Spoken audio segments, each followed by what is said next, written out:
Terlalu dekat.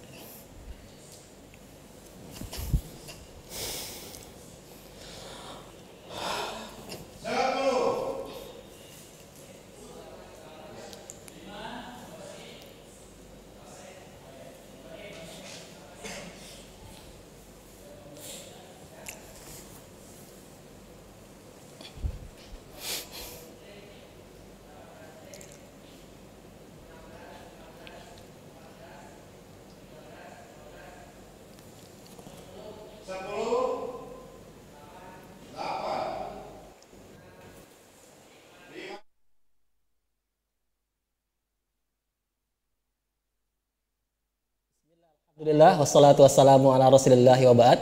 Pemirsa, semoga kabar baik dan Anda senantiasa dalam keadaan sehat dalam menjalankan aktivitas dan juga ibadah Anda. Senang sekali dalam kesempatan yang berbahagia ini, saya dapat menyapa Anda dalam program konsultasi keluarga bersama dengan Mawadah Center, solusi keluarga sakinah sesuai dengan Al-Quran dan juga As-Sunnah. Namun sebelumnya pemirsa di rumah, saya ingin menyapa dulu penonton kita yang hadir bersama saya di studio kali ini. Assalamualaikum warahmatullahi wabarakatuh. Waalaikumsalam warahmatullahi wabarakatuh. Masya Allah. Di antara penonton ada yang udah nggak asing lagi aja nih. Ada Mas Tegar ya. Kabar sehat Mas Tegar. Dan juga ada Harul Anam di studio. Dan baik pemirsa, seperti biasa kali ini saya ditemani dengan narasumber tetap kita, ada Ustadz Abu Abdillah, Ustadz Masud bersama saya. Saya langsung menyapa beliau. Assalamualaikum Ustadz. Waalaikumsalam. Kabar sehat Ustadz? Sehat alhamdulillah. Baik. Dan khusus di program kita kali ini kita akan memberikan kesempatan yang lebih banyak kepada pemirsa di rumah dan juga penonton di studio untuk langsung bertanya. Dan Anda dapat menghubungi kami di nomor yang tertera di layar kaca Anda saat ini. Dan jika Anda mendengarkan dari awal sebutan Mawadah Center, untuk informasi lebih lanjut terkait dengan Mawadah Center, Anda dapat mengunjungi website kami di mawadahcenter.com dan juga melalui fanpage kami di Facebook Mawadah Center 1. Nah, Ustadz, dari beberapa episode sebelumnya kita telah berinteraksi dengan pemirsa kita di rumah dan juga penonton di studio, dan ada beberapa sisa pertanyaan nih yang menarik. Namun sebelumnya Ustadz, saya ingin lebih mendengarkan ataupun menyimak penjelasan dari antum terkait dengan peranan ibu rumah tangga nih Ustaz. Sebagaimana kita ketahui ya, ibu rumah tangga muslimah kita di rumah itu bekerja mulai dari terbit matahari sampai sampai apa? Terbit lagi. Iya, sampai terpejam mata suami Ustaz. Bagi yang sudah berkeluarga. Jadi ibu-ibu rumah tangga di rumah itu bekerja mulai dari terbit matahari sampai terpejam mata suami. Nah, ini pekerjaan dan amanahnya sangat tidak ringan ya Ustaz. Ini mungkin ada sedikit pengantar, sedikit aja Ustaz sebelum kita bahas. Ya, bismillah. Alhamdulillah, wassalatu wassalamu ala rasulillah wa ala alihi wa sahbihi wa mawala. Para pemirsa di studio maupun di rumah, mungkin sebelum masuk ibu tadi, saya ingin sedikit membingkai bahwa acara kita ini tentang konsultasi permasalahan rumah tangga. Jadi banyak permasalahan-permasalahan yang pasti timbul dalam kehidupan keseharian kita, baik yang sudah berumah tangga maupun yang mau berumah tangga. Gitu. Dan tapi saya ingin memberikan sebuah garis kesimpulan yang bisa jadi menjadi solusi, karena kan kalau semua permasalahan pasti banyak banget, iya nggak? Pasti banyak banget masalah. Yang sudah nikah punya masalah, yang belum apalagi, gitu kan? Masalahnya banyak gitu, sehingga saya hanya ingin memberikan sebuah kesimpulan ringkas bahwasanya kehidupan, termasuk kehidupan berumah tangga itu mesti harus punya guidance, punya tuntunan. Saya sering, karena 7 tahun lebih kayaknya saya mengasuh rubrik rumah tangga, konsultasi rumah tangga di sebuah majalah di Kota Riyadh, dan pertanyaannya sebenarnya sangat banyak. Tetapi kesimpulannya sebenarnya itu saja. Maksudnya apa? Bahwasanya orang itu tidak tahu atau belum tahu terkait aturan Allah di dalam permasalahan rumah tangga itu. Misalkan kasus kezaliman suami, mungkin bisa dijumpai mungkin ribuan kasus. Tapi kan sesungguhnya kalau suami tahu hak-hak istri seperti tadi, sungguhnya kan kezaliman selesai, iya kan? Karena bahwasanya seorang suami harus bermuamalah dengan istrinya dengan muamalah yang baik, harus menafkahi, harus kemudian bertanggung jawab, menjaga perasaannya. Nah, kalau tahu standar itu, niscaya tidak banyak keributan yang tidak terselesaikan, betul nggak? Nah, kadang atau sebaliknya, kadang-kadang istri yang kemudian wanita ini sensitif ya, perasaan sensitif kadang-kadang, sedikit dikerasin merasa terzolimi, kemudian dibiarkan kadang-kadang tanpa bimbingan juga gimana, akhirnya kadang juga permasalahan timbul dari pihak istri, baik terkait biasanya suami itu kan relatif ingin hak-haknya dipenuhi, ya. Jadi kadang-kadang kurang terpenuhi sedikit, kemudian timbul problem gitu ya. Bahkan ada yang kemudian misalkan suaminya pulang kerja, kemudian dikasihkan makanan kepedesan sedikit misalkan. Kadang-kadang ada yang emosi gitu ya, sehingga permasalahan datang dari dua pihak. Dan terkait dengan kadang-kadang merasa kurang berbakti istrinya. Atau yang repot lagi kadang-kadang dua-duanya itu nggak punya standar kebenaran, jadi saling ngerasa benar. Yang suami merasa mestinya kan istrinya kayak gini, yang istri juga ngerasa mestinya suaminya kayak gitu, akhirnya berdebat nggak kelar-kelar, ya. Jadi akhirnya apa? Tapi sekali lagi masalahnya apa? Masalahnya ada standar yang tidak ada. Jadi seandainya semua suami istri kemudian ngaji, belajar agama, sang suami tahu hak-hak dan kewajibannya menurut Allah dan Rasulnya, kemudian sang istri juga sama, nih saya ribuan masalah selesai. Kenapa? Karena ketika kita ada perselisihan, kembalinya kemana? Kembali ke aturan Allah dan Rasulnya, ngaturnya gimana. Jadi kalau sudah mengakui atau menjadikan standar Al-Quran dan Sunnah sebagai guidance, sebagai petunjuk, sebagai aturan, kemudian kita punya sikap taslim, menerima aturan itu, akhirnya ya sudah. Jadi kalau ada masalah tinggal orang ke suaminya, kemudian juga istrinya, dia tinggal ayo kita lihat gimana sih aturannya. Jadi akhirnya fair mengatakan oh iya, suami mengatakan saya yang keliru, istri juga mengatakan oh iya saya kurang tepat sikap saya. Kalau ada aturannya. Jadi sesungguhnya itu. Jadi kalau seandainya kita ingin kesimpulan yang atau pengantar tapi juga menjadi sebuah kesimpulan besar bahwa bukan hanya dalam rumah tangga, ya, rumah tangga maupun kehidupan yang lain, sesungguhnya kalau kita punya guidance, mengenal, jadi suami istri ngaji begitu, mendalami agama, plus kemudian tunduk kepada aturan-aturan Allah dan Rasulnya, bismillah rumah tangga itu akan bukan hanya damai tentram tapi juga berkah gitu. Dan sekarang agenda yang perlu diinikan adalah bagi yang mau menikah maupun sudah menikah, maka perlu sama-sama untuk diajak bareng ke majelis ilmu, ngaji, dengerin bagaimana petunjuk Allah dan Rasulnya dalam masalah rumah tangga. Kan nggak mungkin Allah dan Rasulnya ingin aturannya itu aturan yang nggak baik, kan nggak mungkin, mesti terbaik. Tinggal masalahnya diketahui atau tidak, kemudian yang kedua adalah diamalkan, diterima atau tidak gitu. Ya, baik. Dan pemirsa di rumah serta penonton di studio, demikian pengantar singkat dari narasumber kita terkait dengan tema konsultasi keluarga sakinah bersama Maulana Center. Dan saatnya kami membuka line telepon seperti yang tertera di layar kaca Anda saat ini, juga melalui pesan singkat di nomor yang sama. Mungkin saya ingin memberikan kesempatan kepada penonton di studio dulu nih. Barangkali ada yang mau bertanya. Bang Ali barangkali. Atau Mas Khairul Anam. Silakan. Assalamualaikum warahmatullahi wabarakatuh. Waalaikumsalam warahmatullahi wabarakatuh. Perkenalkan, nama saya Khairul Anam. Ustaz, ada beberapa pertanyaan yang ingin saya tanyakan kepada Ustaz Mas'ud. Ini mungkin di luar pranikah Ustaz ya. Kita melihat banyak di daerah-daerah di negara Indonesia, kita melihat ada adat yang seharusnya adat itu tidak membebani untuk prosesi akad nikah, yaitu contohnya adalah ketika calon mertua kita meminta untuk biaya resepsi atau biaya untuk menikahi anaknya itu, dan hal itu yang membuat calon suami itu kadang minder atau kadang merasa takut.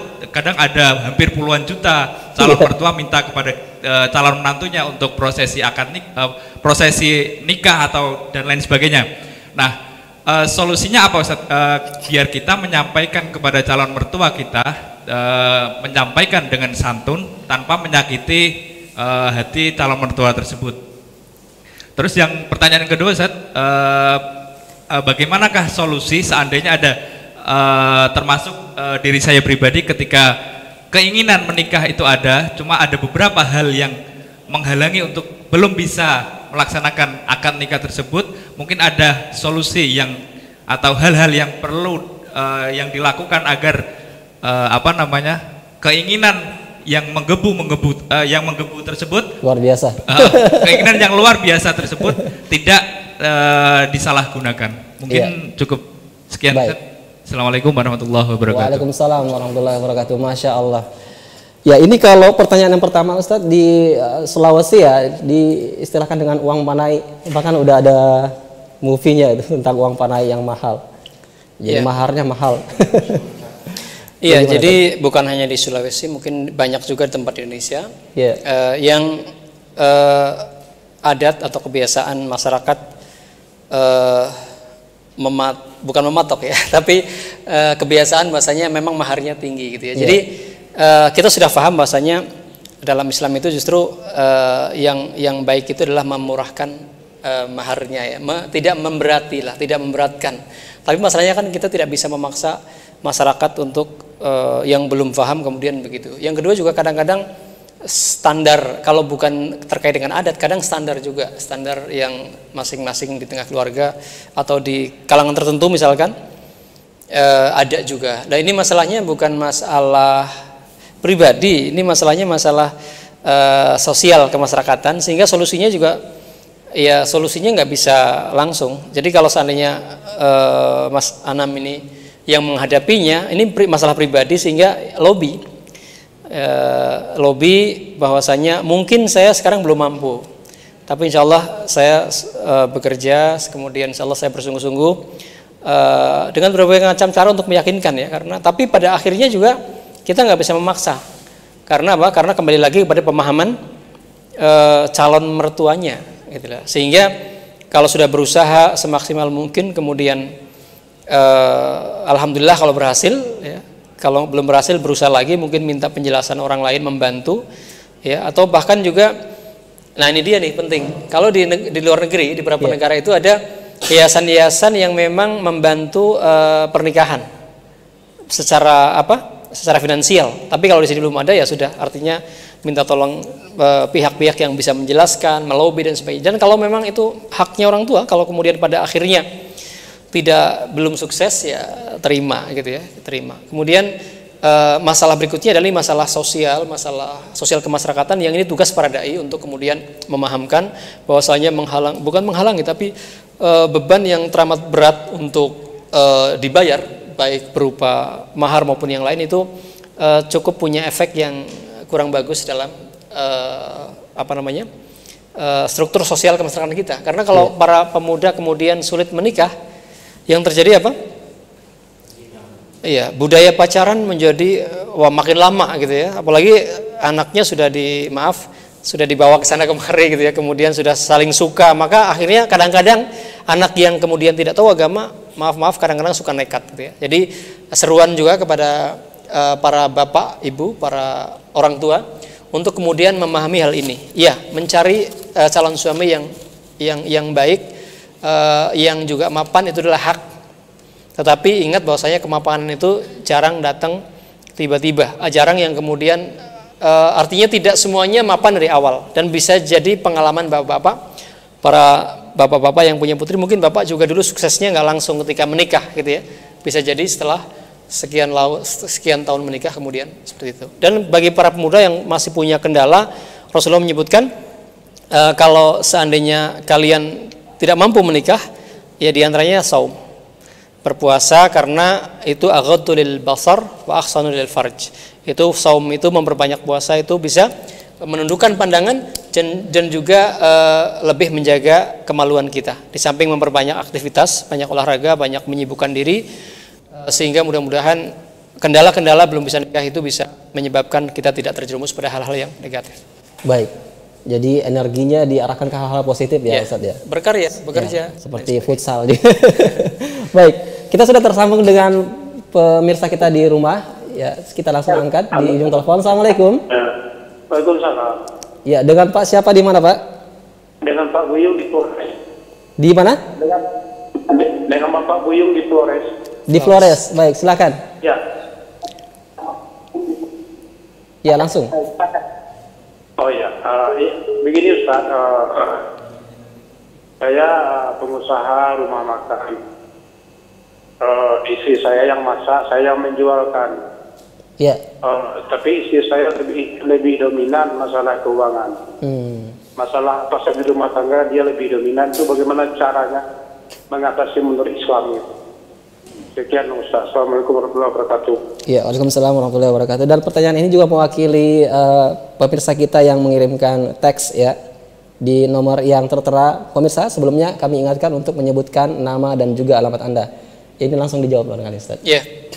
Jadi Bapak Ibu tadi sama-sama berusaha.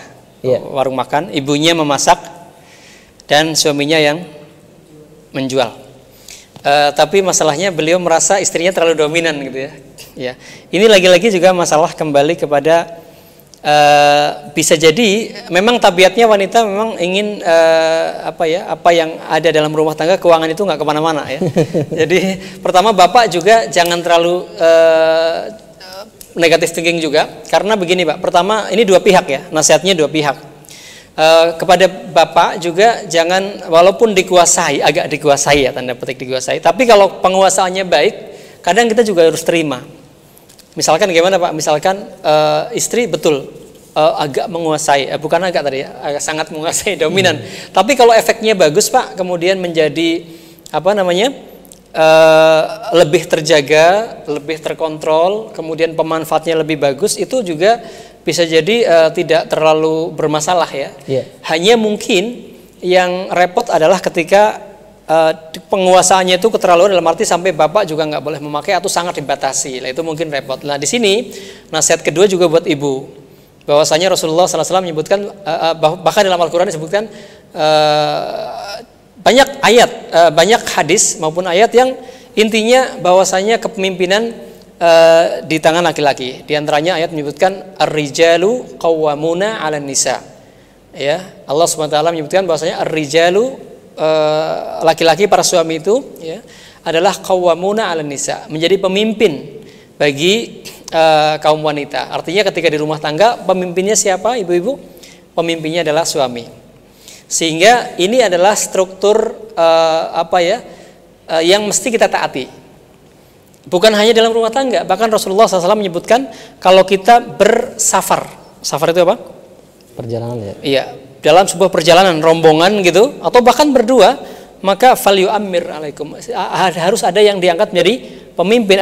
Karena apa? Kehidupan tanpa kepemimpinan itu akan menjadi berantakan. Dan dalam rumah tangga harus disadari ibu bahwasanya ini aturan Allah Subhanahu wa taala, Bapak dijadikan sebagai qawam, sebagai pemimpin. Artinya kerjasama oke, ibu ngurus oke, tapi dengan apa? Dengan kesepakatan, dengan penugasan, dengan sepengetahuan dan dengan koordinasi suami. Ya. Ya artinya kalau suami pengen begini, pengen begitu dan lain sebagainya, istrinya mesti juga harus ngikutin. Ya sehingga nasihatnya kepada Bapak jangan langsung penguasaan yang baik, lebih terkontrol, lebih hemat, lebih juga ke anak-anak lebih bagus, itu juga tidak sepenuhnya salah. Tetapi asal kemudian tidak fungsinya terbalik, bahwa suami tetap menjadi qawam dengan persetujuan, dengan meminta. Beda kan kalau memiliki sendiri dengan persetujuan gitu ya. Dan bagi ibu, alangkah baiknya ibu dengarkan firman Allah Subhanahu wa taala, ar-rijalu qawwamuna 'alan nisa.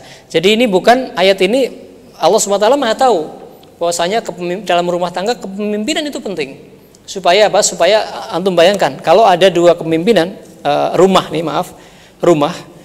ada dua orang yang mengepalai, kepala tukangnya dua. Satu pasang genteng, yang satu karena nggak koordinasi, satu malah nurunin atau pengen ngapain. Jadi akhirnya nggak jadi-jadi. Ya, hikmah kepemimpinan dalam Islam adalah supaya searah dan lain sebagainya. Jadi nasihatnya dua pihak. Ya, dan ibu-ibu juga ini. Kalau bapaknya kemudian ingin ibunya yang tadi terlalu menguasai, ingin proporsional ya, bawa ke majelis ilmu, bawa ke pengajian supaya akhirnya faham kedudukan dan hak-hak suami. Ya, baik. Semakin menarik pemirsa, dan tidak terasa waktu terus berlalu dan sudah begitu banyak pertanyaan yang masuk lewat pesan singkat dan juga mungkin dari pemirsa kita yang ada di studio. Namun kita harus jeda dulu. Tetaplah bersama kami pemirsa. Selepas jeda berikut ini kami akan kembali dengan pembahasan dari pertanyaan-pertanyaan yang telah masuk di redaksi kami.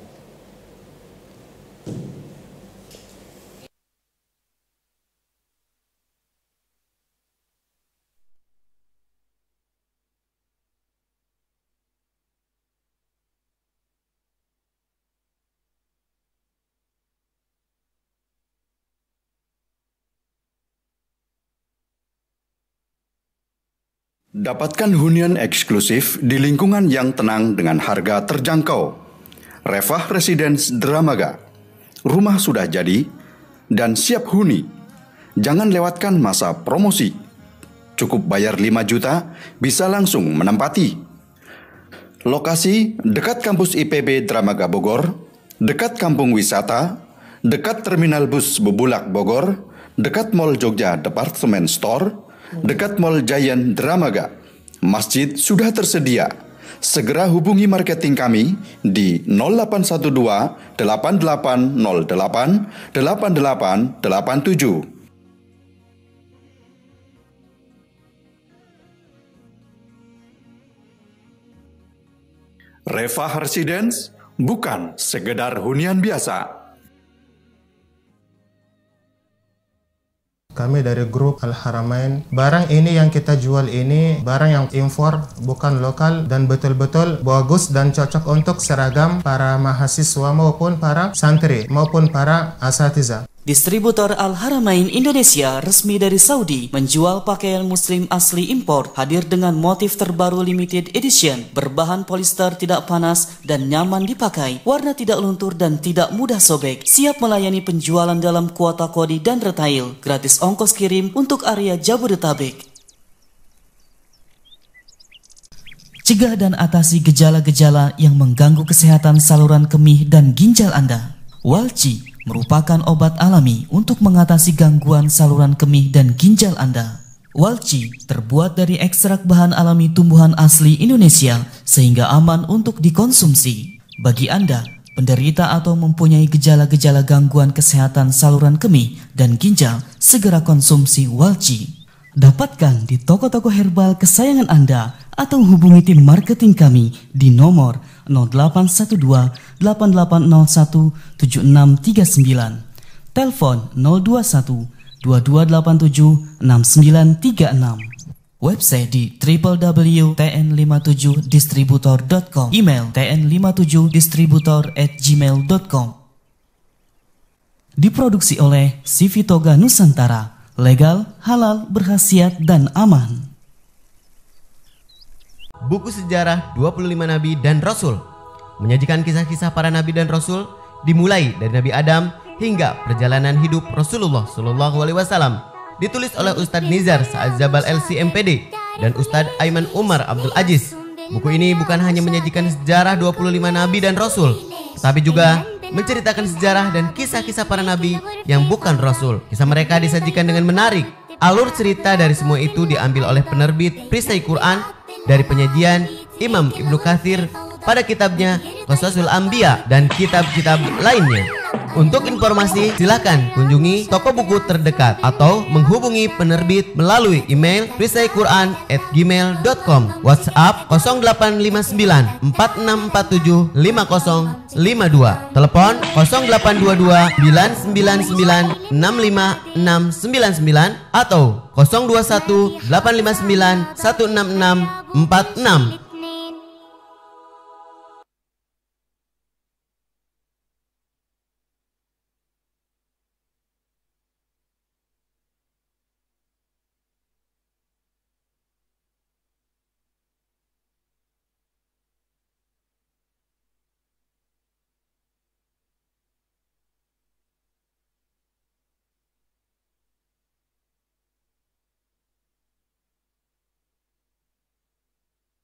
Baik, kembali lagi dalam program Mawadah Center, konsultasi keluarga Sakinah.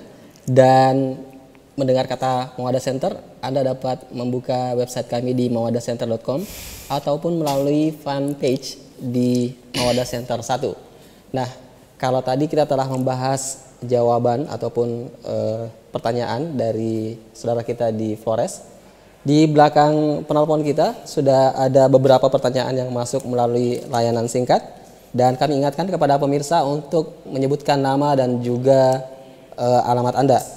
Nah, ini ada Hatman di Tapen, Ustaz. Dia menanyakan, Assalamualaikum Pak Ustadz, saya ada teman menikah sudah 5 tahun, tapi sang mertua menginginkan perceraian antara mereka karena keuangan, masalah keuangan. Dan saya, kata dia, ini tentang temannya, tidak seperti yang diharapkan oleh mertua. Ini masalah keuangan, Ustaz. Mohon solusinya. Iya. Bismillah. Masalah seperti ini banyak biasanya, banyak terjadi, bahwasanya orang tua atau mertua, orang tua istri menghendaki, ya maksudnya mungkin baik ya, maksudnya ingin menghendaki kebahagiaan buat putrinya, tetapi masalahnya adalah ketika suaminya kemudian tidak kunjung membaik ekonominya, ya, kemudian minta diceraikan. Nah, ini sebenarnya tidak tepat ya. Dan ini saya sendiri menasihatkan kepada para orang tua bahwasanya tidak mudah mengintervensi. Kenapa? Karena intervensi itu cukup besar pengaruhnya terhadap kerukunan suami istri, apalagi kemudian masalahnya adalah masalah keuangan. Itu mohon kalau ada masalah seperti itu, ya, maka perlu melihat sejauh mana sih parahnya gitu ya. Kalau dia suaminya masih rajin bekerja, masih mau bekerja, ya, masalahnya adalah namanya kurang ekonomi. Suami kan macam-macam tingkatannya, ya. Ada yang kemudian sangat parah, ada yang biasa, ada yang memang standarnya yang kelebihan.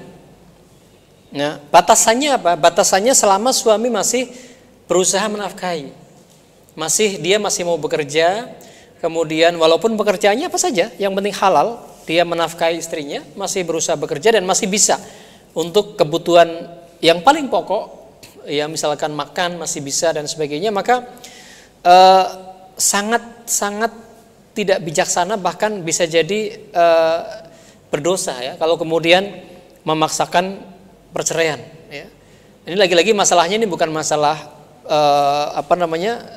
suami istrinya, tapi ini masalah orang tua, sehingga nasihat pada orang tua lebih bijaksana, dan juga kebahagiaan itu tidak selamanya dipenuhi oleh materi. Ya. Di sana ada unsur-unsur yang lain, misalkan, iya, menantu kita, ya, itu secara ekonomi biasa, tapi masya Allah dia rajin bekerja, sudah artinya walaupun pekerjaannya apa saja yang halal, kemudian anak kita anak perempuan kita diberi nafkah yang halal, bisa jadi petani, jadi tukang, jadi apa saja, tapi betul-betul halal.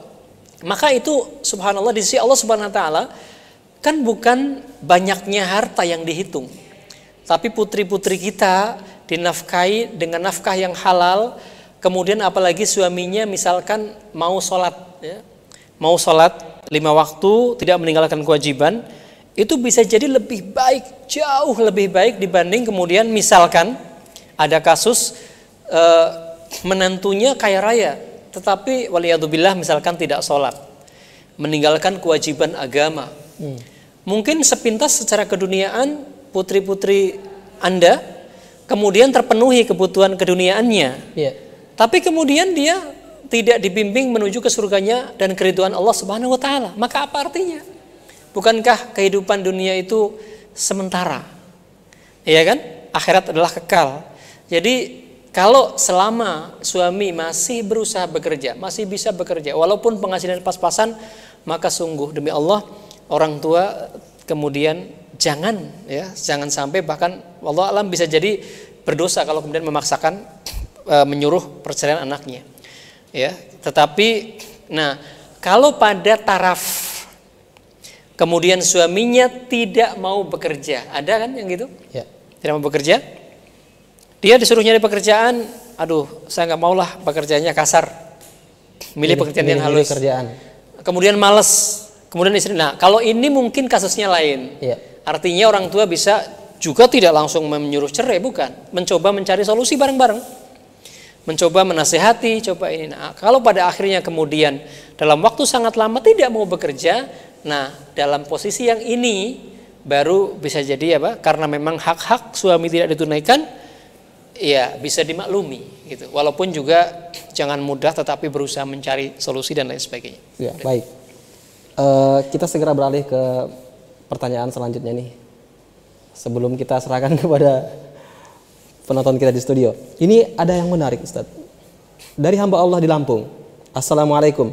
Waalaikumsalam. Saya punya anak laki-laki, yang pertama laki-laki, yang kedua perempuan.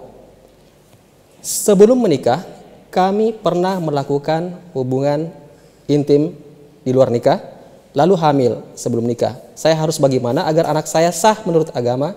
Mohon penjelasan. Terima kasih. Wassalamualaikum warahmatullahi wabarakatuh. Itu yang pertama laki-laki? Ya, jadi dia udah punya 2 anak, Ustaz. Ya, tapi kan dalam kehidupan rumah tangganya sebelumnya dia telah melakukan hubungan intim sebelum akad. Iya. Tadi karena sudah punya 2 anak, saya pikir prasangka baik kita terjadinya perzinahan atau anak dari zina mungkin anak pertama ya. Iya. Iya. Para pemirsa yang di studio maupun di rumah, pertama kita harus memahami betul besarnya dosa zina, dan semoga Allah SWT melindungi kita semua, menguatkan kita dan keturunan kita untuk menjauhi zina, karena Allah Azza wa Jalla berfirman, wala taqrabuz zina, jangan kalian dekati zina karena dia adalah fahisyah, suatu yang sangat buruk ya. Sehingga para pemirsa rahimahullah, setelah kita, karena apa? Karena larangan Allah Subhanahu wa taala itu tidak ada yang iseng. Ketika Allah SWT melarang zina, karena di balik terjadinya zina itu banyak mu'anat, banyak kesusahan-kesusahan, banyak masalah ya yang akan ada di belakangnya, sehingga kita perlu menyadari itu. Ya, kita mohon kepada Allah untuk dijauhkan dari dosa itu. Tetapi kemudian ada ya qadarullah masyafa'al, memang sudah terjadi. Maka bagi yang kemudian tadi penanya hamba Allah, ya sudah terjadi, bagaimana lagi kan? Allah Subhanahu wa taala Maha Pengampun bagi orang-orang yang bertaubat. Karena apa? Manusia itu diperhitungkan, dijadikan miqyas, ukuran celaka bahagianya itu yang dulu atau yang nanti menjelang wafat. Iya, innamal a'malu bil khawatim. Manusia itu akan dinilai itu, artinya saat-saat yang paling menentukan itu bukan yang lalu, tapi pada saat dia akan meninggal ya. Sehingga kemudian apa? Sehingga yang dilakukan pertama merahasiakan. Jangan diumbar, aib itu harus adabnya dalam Islam dirahasiakan ya, disimpan. Kemudian yang kedua bertaubat kepada Allah Subhanahu wa taala dengan taubatan nasuha. Maka disebutkan dalam sebuah asar, at-taibu 'anidz dzunub kama la dzanba lahu. Orang yang betul-betul taubat dari dosanya, maka Allah Maha Pengampun, dan bisa jadi dengan taubat nasuha dia seperti orang yang kemudian tidak punya dosa itu lagi. Ketika Allah sudah mengampuni, masa dosanya dihapus. Dan Allah Maha Pengampun. Allah Maha Pengampun, tidak ada satu dosa pun ya ketika orang itu bertaubat kecuali Allah Subhanahu wa taala mengampuninya. Selama tenggorokan nafas masih orang masih hidup gitu ya. Nah, masalahnya adalah sekarang memperbanyak kebaikan. Wa'at bi'sayyi'atal hasanata tamhuha. Ikutilah keburukan masa lalu dengan kebaikan masa sekarang, supaya apa? Karena kebaikan akan keburukan. Bukankah di akhirat nanti akan ditimbang amal baik dan amal buruk? Ketika yang buruk kemudian ditaubatan nasuha, cirinya apa?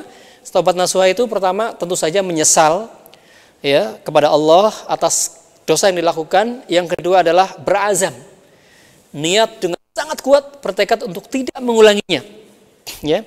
Kemudian istighfar, memohon ampun kepada Allah Subhanahu wa taala ya. Kemudian juga meninggalkan semua sarana yang menuju terulangnya dosa ya. Kalau memang dosanya karena gara-gara teman, gara-gara apa, tinggalin temennya, cari teman yang baik. Kalau gara-gara bendanya mungkin kalau orang singkirkan. Dan terakhir, ikuti keburukan dengan kebaikan, amal soleh. Jadi kalau amalnya di akhirat ditimbang, kita dulu sudah minta ampun, akhirnya makin banyak kebaikan, akhirnya kita akan insya Allah menjadi orang beruntung. Seperti itu. Kemudian yang terakhir ada sedikit lagi, bahwasanya ada orang yang anaknya tadi, kalau seandainya yang terjadi perzinahan, waliyadzubillah, anak perempuan. Kalau anaknya laki-laki tidak membutuhkan wali karena kan nikah wali. Tapi kalau anaknya perempuan, maka bapak yang tadi itu dia tidak berhak menjadi wali. Walinya adalah wali hakim, adalah negara, wali hakim. Jadi bukan walaupun sudah dinikahkan tapi memang tadinya terjadi belum sah, maka dia tidak berhak menjadi wali dan disarikan wali hakim. Oke.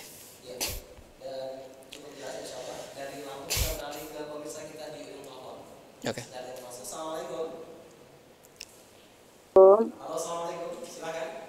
Assalamualaikum. Waalaikumsalam warahmatullahi wabarakatuh. Ini Ustaz, saya mau tanya masalah mandi ini. Ini apakah kita mau mandi junub atau mandi haid itu harus saya baca ada kemarin itu harus ini dulu ya, disunahkan berwudu.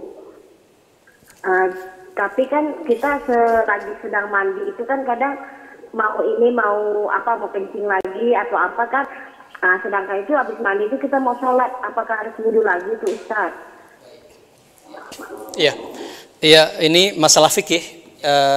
Diutamakan pertanyaan terkait problematika rumah tangga, tapi nggak apa-apa karena sudah telepon, saya jawab singkat aja. Ya, jadi mandi junub itu sebenarnya boleh dikatakan yang harus rukun itu dua. Pertama, ada yang memang rukun yang harus, ada yang itu sunnah. Artinya kalau dilakukan nggak apa-apa. Ini yang mau nikah jangan sampai nggak tahu. Ya, jadi yang harus itu dua. Pertama, yang penting adalah niat, ya, karena innamal a'malu binniyat. Niat. Yang kedua adalah basah seluruh tubuh kita. Itu. Walaupun nanti ada perkecualian orang yang wanita yang habis berhubungan suami istri ya, tetapi secara umum kaidah umumnya adalah yang penting niat. Kemudian yang kedua, basah seluruh tubuh kita. Artinya ada keadaan orang yang kemudian mandi junub tidak sah karena salah satunya tidak ada. Contohnya apa? Orang yang tidak niat, orang yang kemudian dalam keadaan junub, kemudian tiba-tiba pagi-pagi junub, siangnya kemudian diajak berenang. Berenang itu basah kuyup nggak? Ya. Basah kuyup, tapi dia masuk ke berenangnya dalam keadaan tidak berniat, maka dia itu belum dihitung sebagai junub karena tidak berniat, karena dia lupa tadi. Atau sebaliknya, orang sudah niat tetapi kemudian ketika junub banyak anggota tubuh yang kemudian tidak kena air, ya, maka itu juga tidak. Itu yang harus, Ibu. Kalau itu kemudian dua sudah ada, maka yang lain sebenarnya sunnah. Jadi misalkan wudu dulu, kemudian membasuh bagian kanan dan lain sebagainya, itu adalah sunnah-sunnah yang dilakukan menjadi sempurna sebagaimana yang Rasulullah SAW contohkan.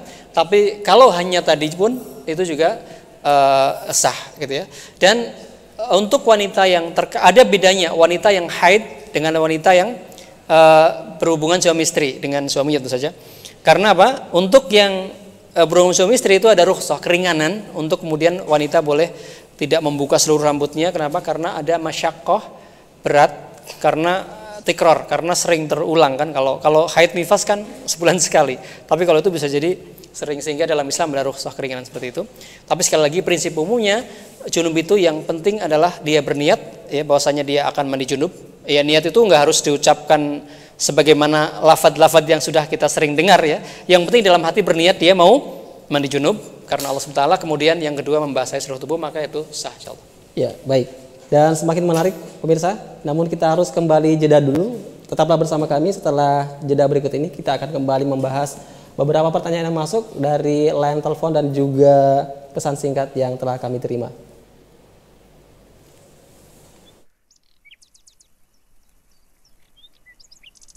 Kini telah hadir Rumah Sehat Hijrah Alami Indonesia membantu Bapak Ibu untuk ikhtiar dalam pengobatan yang Bapak Ibu alami seperti kanker, darah tinggi, jantung koroner, diabetes, lambung kronis.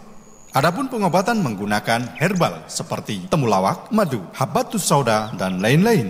Segera konsultasikan keluhan Anda ke Saudara Henry Dunan. Madrasah Ibtidaiyah Swasta Al-Ilmu Inde dan Raudatul Atfal Al-Ilmu Inde di bawah binaan Yayasan Sabilul Mukminin Flores mengajak kepada para muhsinin untuk beramal jariah. Kami mengajak kepada para muhsinin untuk pembebasan lahan seluas 2000 meter persegi untuk pembangunan kedua madrasah ini. Kami ucapkan jazakumullahu khairan kepada para muhsinin yang telah mendonasikan sebagian hartanya kepada kami untuk pembangunan kedua madrasah ini. Wabillahi taufiq wal hidayah. Wassalamualaikum warahmatullahi wabarakatuh. Dapatkan hunian eksklusif di lingkungan yang tenang dengan harga terjangkau. Revah Residence Dramaga. Rumah sudah jadi dan siap huni. Jangan lewatkan masa promosi. Cukup bayar 5 juta, bisa langsung menempati. Lokasi dekat kampus IPB Dramaga Bogor, dekat kampung wisata, dekat terminal bus Bubulak Bogor, dekat Mall Jogja Department Store, dekat Mall Giant Dramaga. Masjid sudah tersedia. Segera hubungi marketing kami di 0812 8808 8887.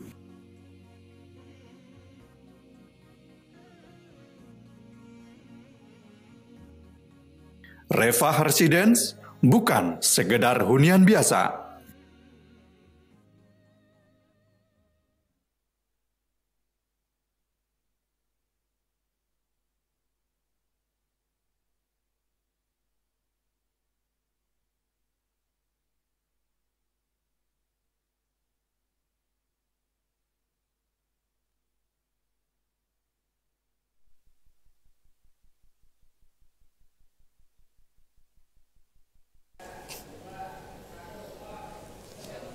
Baik, kembali lagi dalam program konsultasi keluarga bersama Mawaddah Center, solusi keluarga sakinah sesuai dengan Al-Quran dan As-Sunnah.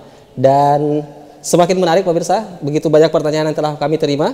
Namun sebelumnya saya juga ingin menyapa penonton yang ada di studio nih. Assalamualaikum. Iya, gimana nih? Tetap semangat ya menyimak. Sepertinya ada pertanyaan-pertanyaan yang terwakilkan nih Ustaz. Ya, dan perkenalkan saya untuk membacakan pertanyaan dari pemirsa kita. Ada Mas Ridi Palembang.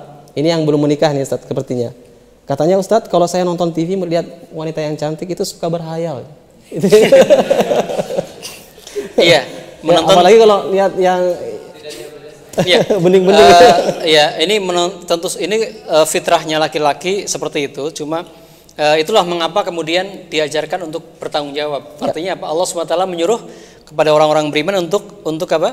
Untuk ghadul basar. Allah SWT menyuruh kita untuk laki-laki untuk menundukkan pandangan, dan juga wanita juga sama. Sehingga ini masalahnya ketika di TV menampilkan wanita cantik, masalah kita dan masalah TV-nya. Maksudnya bagi pemilik TV dia akan dihisab di hadapan Allah SWT bahwa dia telah menyebabkan orang berhayal-hayal. Tapi bagi kita juga jangan dinikmati gitu. Makanya ganti TV yang tidak banyak menampilkan wanita gitu ya. Kemudian tentu saja pindah ke TV yang baik gitu ya. Kemudian karena pandangan yang halal yang dibolehkan hanya pandangan yang pertama dan tidak sengaja ya di TV, kemudian lihat melengos begitu. Kemudian yang pertama tadi kalau segera memalingkan muka maka insya Allah tidak mengapa. Yang repot kemudian dilihat lagi. Jadi saran saya gantilah TV yang baik. Iya, baik. Nah, ini kita kembali lagi ke pemirsa kita yang mengirimkan pesan singkat. Ada hamba Allah di Pekanbaru. Assalamualaikum, bagaimana hukumnya jika seorang istri masih mengagumi kepada mantan cowoknya? Nih, saya coba baca aja nih.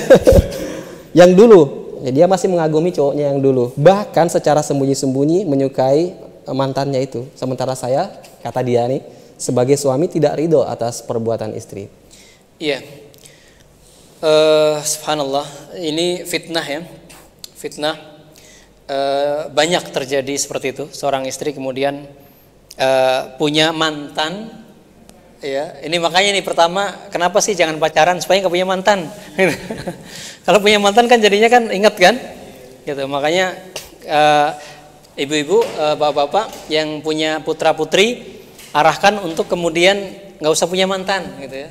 Jadi suaminya itu suami yang pertama, gitu ya. Istrinya itu istri yang langsung, gitu ya, satu-satunya wanita dalam hatinya, kelihatannya jadi nggak punya mantan kan. Tapi oke lah, pertanyaannya karena sudah ada mantan, maka wahai ibu yang tadi yang melakukan seperti itu, bisa jadi bukan hanya satu, banyak sekali, maka sadarilah bahwa itu adalah bentuk khianat dalam rumah tangga.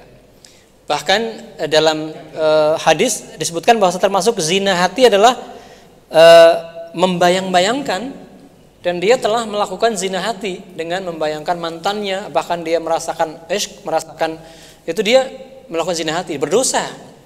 Ya, yang kedua juga apa sih untungnya? Gitulah. Apa sih untungnya? Untungnya nggak ada selain dia berdosa kepada Allah SWT.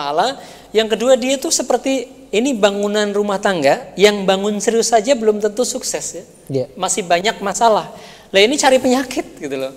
Jadi tindakan itu cari penyakit. Jadi menunjukkan memang keimanan terhadap takdir itu perlu dibangun. Betapa sulitnya melupakan mantan mungkin iya. Tapi kan realitas kita ini kan bahwasanya takdir sudah terjadi. Takdir terjadi, dan yang kedua adalah kita semua perlu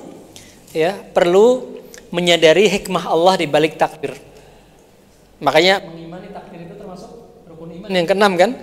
Dan kita perlu yakin, ibu, bahwasanya Allah Subhanahu wa taala ketika menjodohkan ibu dengan suami yang sekarang, ada rahasia, ada hikmah di sana. Bisa jadi Allah Subhanahu wa taala hendak menjauhkan keburukan-keburukan dari ibu. Bisa jadi mantannya lebih ganteng misal. Biasanya kan kalau lebih jelek nggak ada yang ingat kan?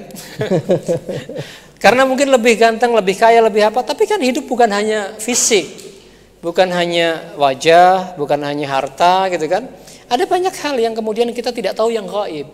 Sehingga janganlah menghancurkan bangunan rumah tangga hanya dengan melakukan sesuatu yang tidak ada manfaatnya. Tidak ada manfaatnya. Jadi malah akhirnya apa? Suaminya merasa, ya perasaan lah, gimana sih antum jadi suami, kemudian istri antum membayang-bayangkan mantan, tahu lagi gitu kan. Kelihatannya sakit bener gitu ya. Dan ini saya berharap lagi-lagi solusinya apa tadi? Masalah keimanan, masalah penerimaan terhadap takdir, masalah melihat hikmah di balik setiap peristiwa, bahwa Allah alim, maha mengetahui, bahwasanya menikah dengan si fulan jodohnya itu bisa jadi Allah SWT punya hikmah yang banyak yang kita tidak tahu. Ya, baik. Itu mungkin. Jadi beriman kepada takdir dalam hal ini juga artinya berbaik sangka kepada Allah atas takdir yang diberikan. Iya. Nah, ini ada pertanyaan lagi nih. Udah ada yang ngacungin. Ada Mas Tegar. Silakan Mas Tegar, pertanyaannya. Waalaikumsalam warahmatullahi wabarakatuh. Saya mau nanya soal pernikahan nih. Iya. Bagaimana atau apa yang dimaksud tentang orang-orang yang menunda pernikahan? Terus apakah menunda pernikahan untuk menabung untuk pernikahan, untuk walimah dan lain-lain itu termasuk orang-orang yang menunda pernikahan? Iya. Jadi memang dalam Islam hal-hal yang tidak boleh ditunda alias disegerakan, itu diantaranya adalah menikah, tadi membayar hutang, mengurus jenazah. Ya. Jenazah lama-lama disimpan jadi apa? Ya nggak bagus kan? Apalagi menikah juga, apalagi sudah ada hubungan, maaf zaman sekarang kadang-kadang ditunda makin gosong, makin apa? Ya bahaya gitu ya. Sehingga disegerakan. Nah, mana kategori menunda? Ya, walaupun bersegera juga kan butuh persiapan. Ya, batasnya adalah sampai kemudian di sana kita khawatir terjerumus pada fitnah. Maksudnya apa? Baiknya memang harusnya nggak pacaran ya, tapi ya namanya kadang belum ngaji, belum ngerti sampai terjadi pacaran misalkan. Dan kemudian di sana sangat dikhawatirkan terjatuh pada perzinahan. Zina itu bukan hanya zina besar dengan terjadinya hubungan suami istri yang terlarang tadi, yang zina itu, yang itu masya Allah besar sekali dosanya, bahkan sampai disebutkan la yazni zani hina yazni wa huwa mu'min. Tidaklah berzina orang yang berzina itu kecuali dia dalam keadaan beriman. Artinya ketika berzina itu imannya lagi kabur gitu kan. Itu mengerikan kan. Nah, tapi misalkan dia khawatir terjerumus itu, maka ya sudah, jangan ditunda, harus dibicarakan. Nah, menunda yang mungkin masih bisa ditolerir adalah menunda dalam keadaan masih memang alhamdulillah tidak memang belum bisa kalau sekarang, karena memang dia menabung 1-2 bulan atau beberapa waktu yang akan datang. Tapi syaratnya apa? Syaratnya adalah tidak ada fitnah yang memang dia khawatir akan jatuh ke situ. Yang kedua juga dia berusaha betul-betul menjaga, dijauhi dan sebagainya. Saya sering ya, termasuk orang-orang yang meminta nasihat, saya katakan kalau mau nunda ya ini dulu lah. Kalau terlanjur bersama, ya udahlah, jaga hubungan, pisah sementara gitu ya. Kemudian sudah, karena apa? Karena kalau masih berhubungan kemudian masih belum mampu, kan repot gitu ya. Jadi kalau memang sudah masih bisa menjaga cooling down dulu, kemudian supaya tidak berhubungan, udahlah mungkin sampai berapa saat yang kemudian, yang jelas ketika sudah ada kemudian saya akan lamar kamu gitu. Dan ada betul-betul, saya punya teman ketika situasi tidak memungkinkan, dia mengatakan dengan sangat ini, ya sudah saya tinggal dulu gitu ya, selesai kita stop, tapi insya Allah saya nggak mencari yang lain. Kemudian setelah dia bisa, datang lagi dilamar dan kemudian menikah. Ya, tapi kalau sudah khawatir jatuh pada fitnah, terjadi perzinahan, apalagi zina itu bukan hanya zina besar tadi ya, zina mata dengan sering mandang, kemudian zina tangan dengan pegang-pegangan, zina hati dengan membayangkan, maka ya sudah, lobby orang tua, kemudian lobby pihak perempuan untuk segera dinikahkan. Kadang-kadang alih-alih berbicara masalah teknis ke depan malah ke bawah. Kita membicarakan hal-hal teknis gitu ya. Oke. Ya, kita sudah tersambung kembali dengan pemirsa kita di ujung telepon. Silakan. Assalamualaikum. Waalaikumsalam. Ya, dengan Pak siapa di mana, Pak? Bapak Gondo di Brebes, Pak. Ya, pertanyaannya sesuai dengan tema, Pak ya. Oke. Baik, silakan. Iya, begini Bapak. Ada kasus seperti ini. Tante punya anak perempuan, ini menikah dengan laki yang kurang baik, juga berjudi, juga mampu-mampukan. Nah, si wanita ini, anaknya wanita perempuan ini sudah diikat, nasihati, sudah dikasih waktu, tetap saja malah lari ke rumah si laki itu. Nah, akhirnya orang tua memutuskan daripada dengan ada perzinahan, ini dikawinkan dengan syarat si laki-laki itu membaca syahadat karena pernah sholat juga. Jadi dinikahkan, Pak? Iya, ini dinikahkan. Iya. Nah, selanjutnya sikap orang tua terhadap anak ini gimana ya? Iya. Iya. Iya, masya Allah ya.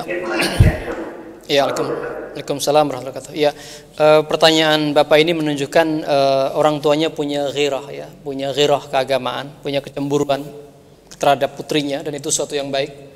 Karena kalau orang tua tidak peduli masalah calon suaminya sholat atau tidak dan sebagainya, maka musibah ya. Alhamdulillah ya. Terima kasih Bapak dan orang tua yang punya kepedulian terhadap agama anaknya, dan itu kewajiban kita semua. Mengapa? Karena kita orang tua ini kan jadi akan diminta pertanggung jawab oleh Allah Subhanahu wa taala. Kullukum ra'in wa kullukum mas'ulun an ra'iyatih. Kalian adalah pemimpin dan kalian akan dipintai pertanggungjawaban terhadap pimpinan kalian. Maka kewajiban orang tua untuk mengkondisikan istrinya, anak-anaknya menikah dengan orang yang baik agamanya, minimal dia sholat 5 waktu dengan baik dan menjauhi dosa-dosa besar dan lain sebagainya. Nah, kasus Bapak ini, beliau sudah menjalankan tugasnya, ya, dengan cara apa tadi? Dengan memberikan pengarahan, ya, memberikan arahan kepada putrinya, menasehati, tapi ternyata putrinya mungkin terlanjur cinta ya, sehingga calonnya yang tadi penjudi, kemudian gemar berjudi dan belum sholat itu, orang tuanya menyerah. Ini masalahnya sudah terjadi Pak ya. Kalau belum, lain lagi kasus jawabannya, ini karena sudah terjadi. Apa yang harus dilakukan? Pertama, mudah-mudahan Bapak sudah menjalankan kewajiban dengan baik. Cuma mungkin menurut saya ada yang kurang tuntas. Ini nasihat bagi bapak-bapak orang tua yang belum terjadi, bahwasanya mendidik anak itu bukan hanya pada saat di detik-detik terakhir, Tapi yang lebih penting adalah mengkondisikan sejak kecil. Mengapa? Karena ini mungkin Bapak dengan segala hormat Bapak sudah berusaha, tetapi disayangkan mungkin sudah berusaha, tapi lingkungannya kurang bagus sehingga akhirnya didikan keagamaan itu tidak masuk ke dalam secara baik, tidak secara paripurna ke putrinya. Karena kalau putrinya agamanya bagus kan dia akan milih yang agamanya bagus. Tapi ala kulli hal qadarullah ma syafa'al sudah terjadi, sehingga begini Pak. Sehingga pertama jangan lepaskan mereka, jangan biarkan mereka. Dampingi, kemudian akrabi, kemudian berikan dukungan, kemudian didekati sampai kemudian mereka dinasihati dengan cara yang pas, sesuai, dan juga kondisikan lingkungan, Pak. Karena Rasulullah menyebutkan al-mar'u ala dini khalilihi falyandur ahadukum man yukhalil. Pilihkan lingkungan yang baik, Pak. Kalau seandainya putrinya, nggak apa-apa kalau Bapak punya lebih uang, ya, belikan rumah di lingkungan yang baik, Pak. Jadi kalau seandainya bisa dibayangkan di perumahan yang semuanya ahli sholat, semuanya ahli sholah, semuanya orang yang cinta dengan kebaikan. Kira-kira dia tega nggak judi sendirian? Nggak ada temennya juga kan? Nah akhirnya mungkin pelan-pelan juga dia akan malu, dan lebih bagus adalah apa? Dia akan sering dikunjungi, sering bergaul dengan tetangga yang baik, pada akhirnya malu, gitu ya. Mungkin itu, Pak.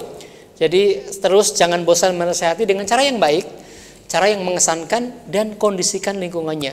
Kalau memang nggak bisa membelikan rumah atau menasihati, mungkin kontrakin di kontrakan yang kumpulan orang yang soleh. Dan juga ajak, jangan bosan ke pengajian, ke majelis-majelis ilmu. Datangkan ke rumahnya kaset-kaset, CD, tayangan-tayangan yang bisa mengkondisikan rumah tangga anaknya kemudian menjadi rumah tangga yang imani, sering dikunjungi, sering sholat di sana, dan juga sering mendoakan. Karena doa orang tua kepada anaknya insya Allah diijabah. Iya. Baik. Di belakang penanya kita melalui layanan telepon, silakan. Dan kami ingatkan kembali bahwa bagi Anda yang mengirimkan pesan singkat untuk menyebutkan nama dan alamat Anda. Kita beralih ke pemirsa kita, ada Radin di Wonosobo, Ustaz. Ini pertanyaannya berulang. Ya, kita terima dulu penelpon kita. Assalamualaikum. Iya. Iya, silakan. Mohon maaf kalau bisa volume televisinya dikecilkan, Ibu. Sebelum kita mulai, ya. Baik, terima kasih. Masih. Ya, silakan, Ibu, untuk menghilangkan feedback suaranya, silakan dikecilkan pesawat televisinya. Ya, silakan pertanyaannya. Terputus. Ya, oke. Baik. Kita kembali ke Radin di Wonosobo. Ini pertanyaannya sudah pernah berulang, namun menarik juga untuk kita bahas kembali bahwa suami istri masing-masing punya rumah, Ustadz. Yang satu di Jakarta, satu di Wonosobo.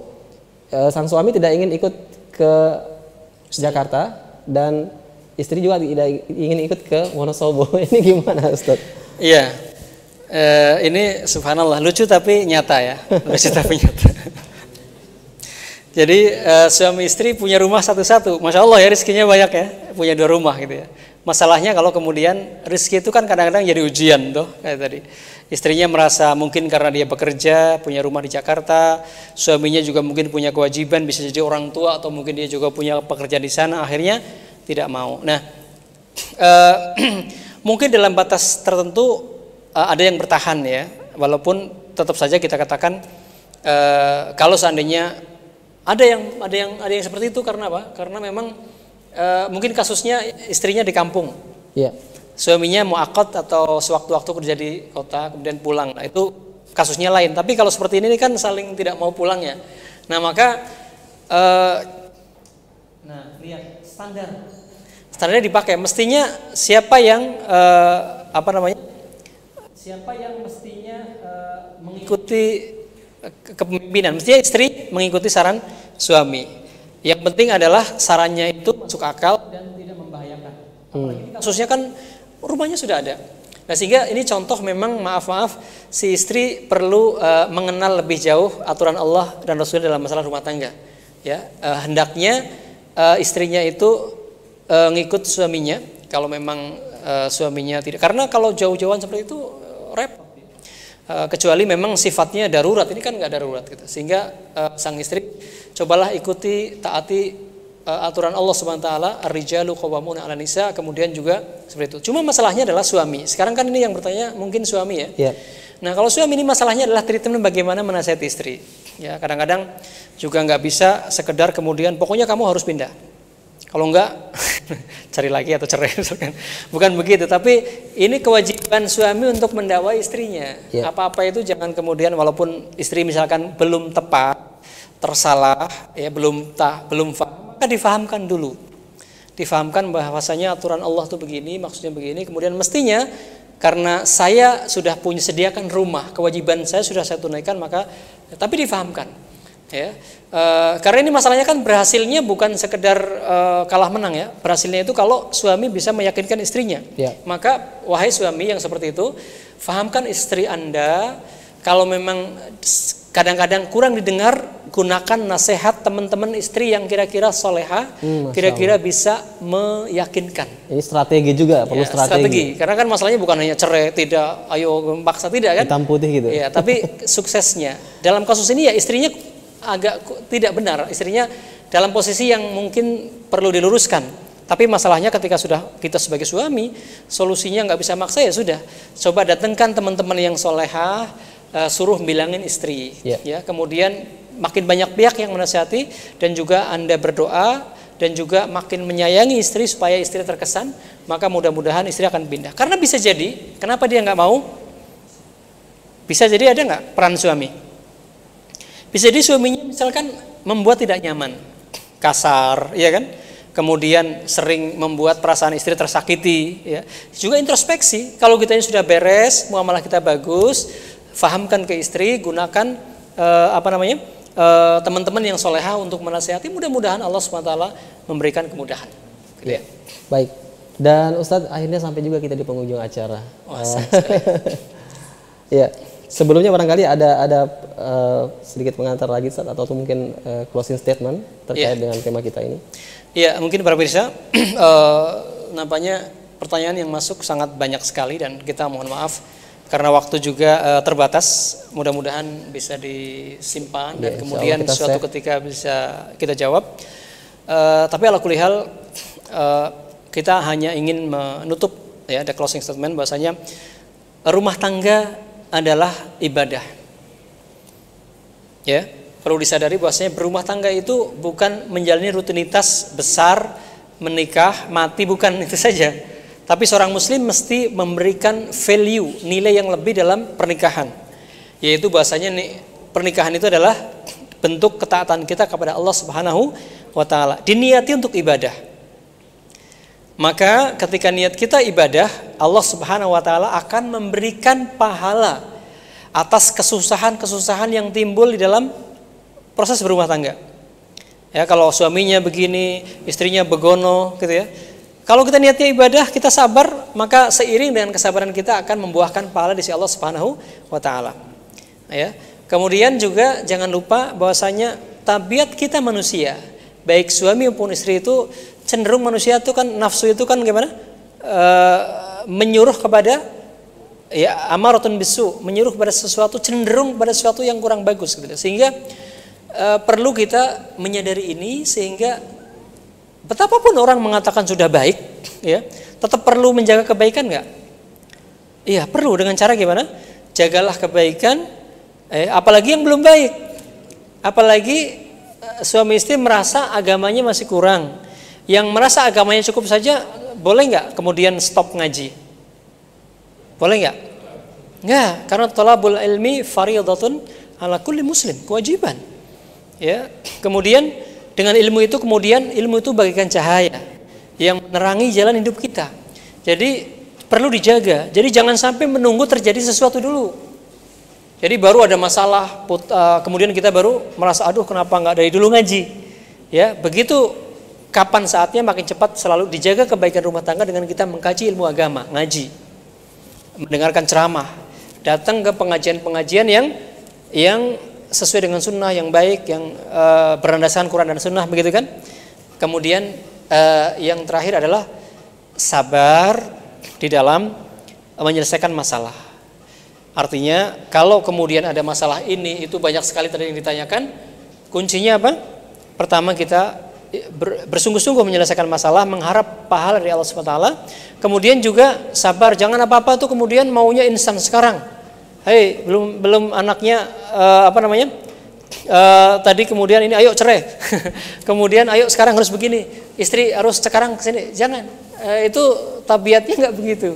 Jadi sesuatu itu berproses. Ya sabar, karena misalkan gini, kadang-kadang banyak sekali ibu-ibu itu biasanya lebih gampang tersentuh untuk baik, cepat ngaji.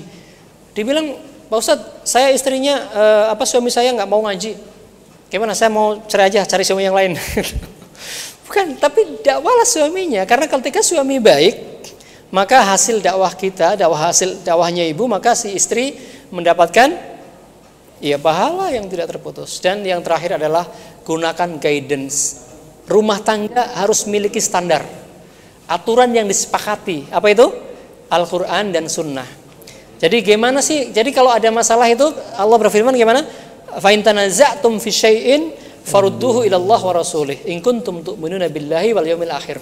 Kalau ada perbedaan pendapat dalam masalah apapun, kembalikan kepada aturannya. Quran gimana? Kata Allah gimana? Kata Rasul gimana? Jadi akhirnya kita tahu siapa yang salah.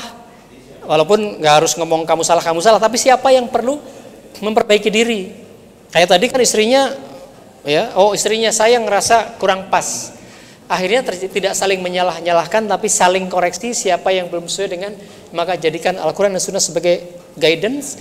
Dengan itu biiznillah, insya Allah rumah tangga kita akan diberi taufik oleh Allah SWT, diberi keberkahan, diberi ketenangan, dan yang terpenting adalah rumah tangga bisa menjadi sarana untuk menuju surganya Allah Subhanahu wa taala. Karena ingat Bapak-bapak, Ibu-ibu, kalian, kita semua mudah-mudahan suami istri itu nggak terpisah di dunia, Bu. Walaupun suaminya udah meninggal, istri udah meninggal, asal nggak bercerai ya. Maka di akhirat kalau dua-duanya masuk surga akan bareng lagi. Jadi bukan hanya suami istri, anak-anak akan disambungkan lagi. Jadi subhanallah, jadilah rumah tangga itu tujuannya ridho Allah dan surganya. Ya, bercita-cita akan terus bersama sampai ke surga. Bahkan dalam materi akidah itu orang tua dan anak itu saling mensyafaati. Karena di akhirat nanti tidak akan dipisahkan. Kalau orang tuanya lebih soleh, anaknya kurang soleh, surga itu kan bertingkat-tingkat, ya. Kalau bapaknya atau orang tuanya, bapak ibunya di surga yang lebih tinggi, anaknya di lebih rendah, maka biar bareng Allah berikan hak untuk beri syafaat, ditarik ke surga yang sehingga bersamaan. Atau sebaliknya, anaknya lebih soleh, surganya lebih tinggi, maka juga bapak orang tuanya itu, kedua orang tuanya diberikan syafaat sehingga surganya bareng. Ya, mudah-mudahan kita berdoa kepada Allah SWT, Rabbana hab lana min azwajina wa dzurriyyatina qurrata a'yun waj'alna lil muttaqina imama. Ya Allah, anugerahkan kepada kami pasangan kami yang dan juga keturunan kami yang menjadi penyejuk pandangan mata kami, bisa menenteramkan hati kami, bisa membanggakan kami, bisa membawa ketenangan dan ridho Allah Subhanahu wa taala, dan jadikan kami semua imam, pemimpin bagi orang-orang yang bertakwa. Ya, baik. Dan pemirsa di rumah dan juga penonton di studio, inilah akhir dari jumpa kita dalam program konsultasi keluarga bersama dengan Mawaddah Center. Dan insya Allah di website kami di Mawaddah Center kita akan buka rubrik konsultasi untuk menjelaskan lebih jauh pertanyaan yang masuk. Tak lupa kami ucapkan juga permohonan maaf pemirsa, tidak semua pertanyaan dapat kami jawab pada kesempatan kali ini, dan insya Allah pada kesempatan berikutnya kita akan fokuskan kembali untuk menjawab pertanyaan-pertanyaan yang masuk. Dan kami juga mengucapkan jazakumullah khairan Ustaz atas waktunya. Dan kita tutup dengan membaca doa kafaratul majelis. Subhanakallahumma bihamdika asyhadu an la ilaha illa anta astaghfiruka wa atubu ilaik. Wassalamualaikum warahmatullahi wabarakatuh. Waalaikumsalam warahmatullahi wabarakatuh.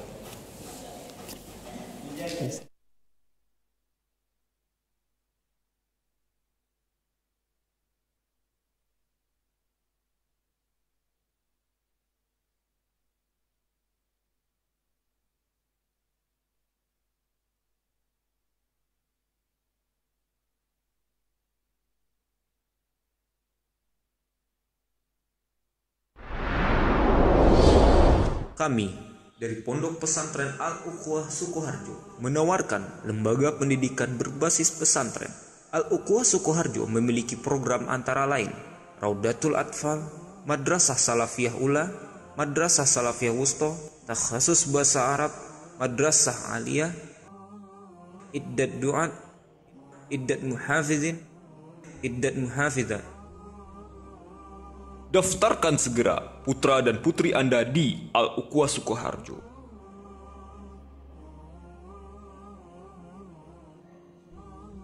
Informasi lebih lanjut, kunjungi website kami di alukhuwah.com.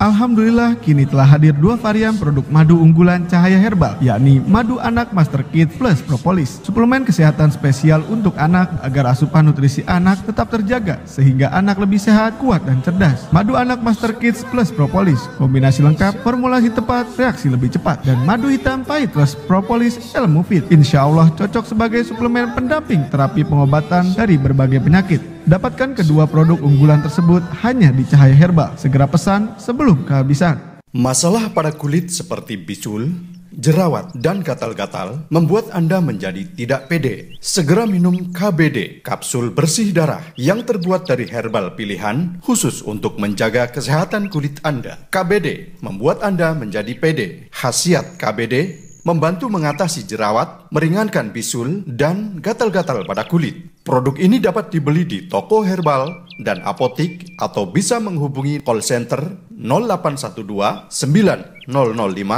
3031, telepon 021 2287 6936, website www.tn57distributor.com. KBD membantu meringankan bisul, gatal-gatal, dan jerawat. KBD membantu Anda menjadi pede. KBD diproduksi oleh CV Toga Nusantara, legal, halal, berkhasiat, dan aman.